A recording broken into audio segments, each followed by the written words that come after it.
would you say Action SA shares many similar policies and principles like the DA? Look, yes, I can say yes, but also remember, even the ANC, ANC was founded on the principles and values of non-racialism. On paper, which look good. Exactly. So it's the same with the DA. Yes, you see, yes. because it's different to have a values on paper and not implementation. To do. Yeah. Because, for example, recently you had a new chairperson of the ANC in the province saying when they removed Ravi Pillay, it was an outcry about Indian community being sidelined in terms of ANC structures. In the NEC. Exactly. Yeah. And this response from the secretary of the ANC, Begum Tolo, he said they don't care about Indians because they don't even vote for the ANC in majority. Now, that shows that the current crop of leaders have thrown away the values of non-racialism. So how do you build a non-racial society if you are still prepared to look people and sideline a person based on their color of skin? Because you must talk about the merits of a person. Truth is, I serve with Ravi Pillay in legislature. If he's not the best, he is one of the capable MECs in KwaZulu-Natal. But he was compromised on a base of race. Then you can't build a country like that. That is why we are saying we need to build a country on a base of ethical leaders, for example. We need to start talking about morality. We need moral leaders because currently, part of the reason why South Africans are being demotivated to go and vote, for example, is because they say, but all these leaders are the same, they're corrupt and they do all the wrong things. For us, we are saying in Action SA, when we attract leadership, we look first whether are you an ethical leader or not, because it's part of what we believe in, part of our values, that we can't sell a value of ethical leadership when we bring compromised leaders, people who can't differentiate the wrong and right. And I think for me, for someone to understand what is morality, it's someone who's able to say, this is wrong, this is right, But doesn't mean if you can say this is wrong or right, you can't make mistakes, Being moral leader doesn't mean you can't make mistakes. We make mistakes. But a moral leader is someone, after making a mistake, able to say, look, I'm sorry, I made a mistake. But someone who's not moral will always defend the wrongdoings because they can't see it's wrong. I hear you. So you're saying Action SA represents morality, they represent ethical leaders that join, people who are capable as well. Exactly. But then why is Action SA also starting to lose people? You guys are losing people. And a big loss was Dr. Makosi Khoza, who's your incumbent. You've come in and taken that position that she used to hold. Why is Action SA losing people who are competent? Because people like Dr. Makosi Khoza are competent, and the country recognized them for being competent and standing for ethics and calling wrong, right. Why is Action SA losing people already so soon? I like your question. I wasn't there at the time of Makosi Khoza, but even from my observation from outside, there was a situation where there was a question where the party have said, we want to unseat the current government.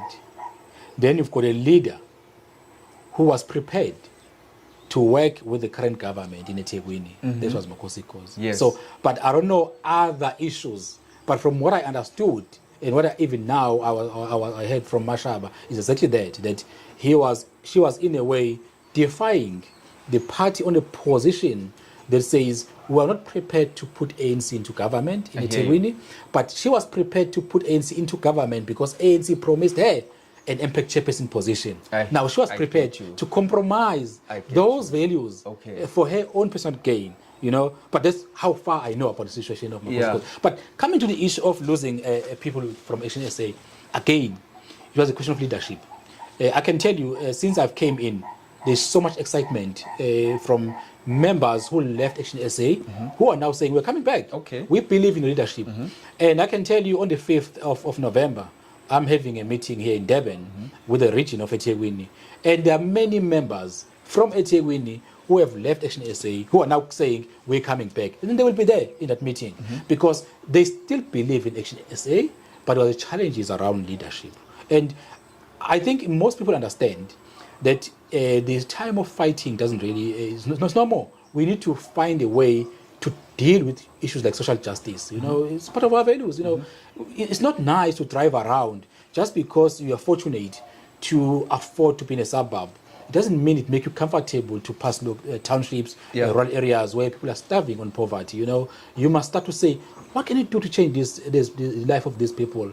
How can we do to ensure that we've got quality education? Because the truth of the matter is, as we speak today, someone who, they are matric now, we've got matric writing, but someone who complete a matric in Wanongo or Mwakwashabisa, you will never opportunities are very limited. You will never compare them with someone in matric in Durban in a private school. That's a reality. But the question is, what are we doing to change this? Because if status quo remain, it means those people, which is the majority, unfortunately, keep passing poverty to a next generation. Because by having these young people who can't really find jobs or start businesses or get equal opportunities like everyone else, you are then saying they keep their families in poverty. And remember also, they start make their own families and they build their families on poverty again. So we need someone who's able to break that chain of poverty. I always make an example of myself.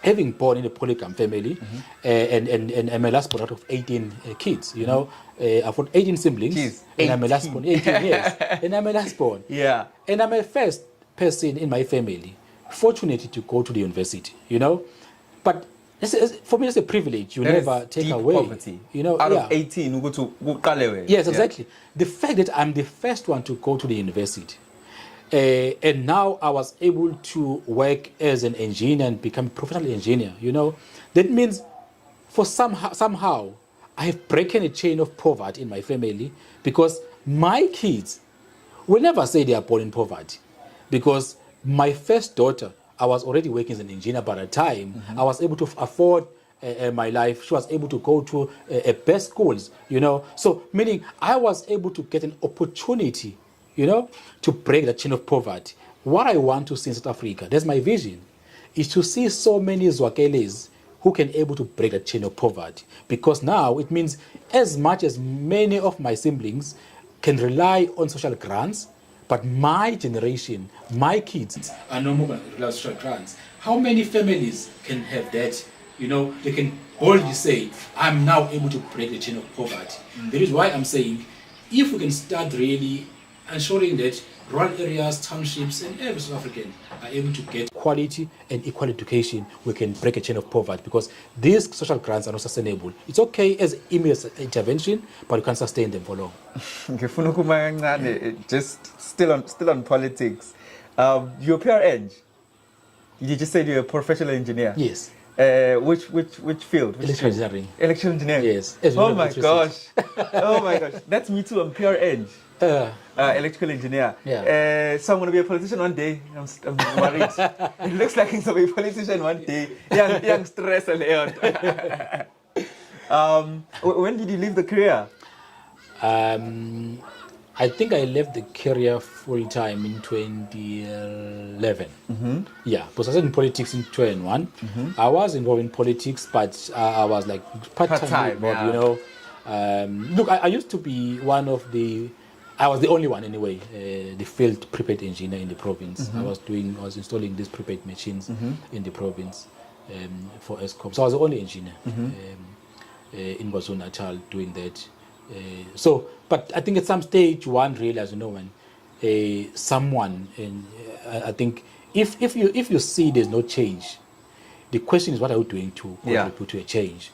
And this is a call I've been making to South Africans to say, academics, come on board, let's come back and do something for our country, because there's no way we can live and say, I don't like politics, it's not for me, it's for some other people, Let's contribute, even formulation of policies that can address current crisis in the country.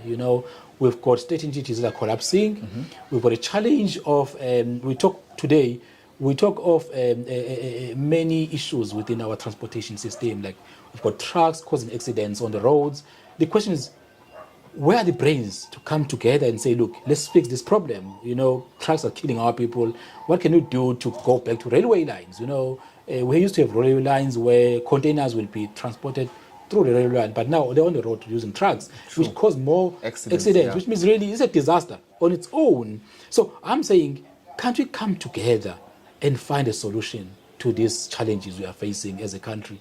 And there's no time now to say, this for politicians. And I think all of us must really join hands. There's this approach of Action SA to say business, traditional leaders, religious leaders, come together. Let's find a solution.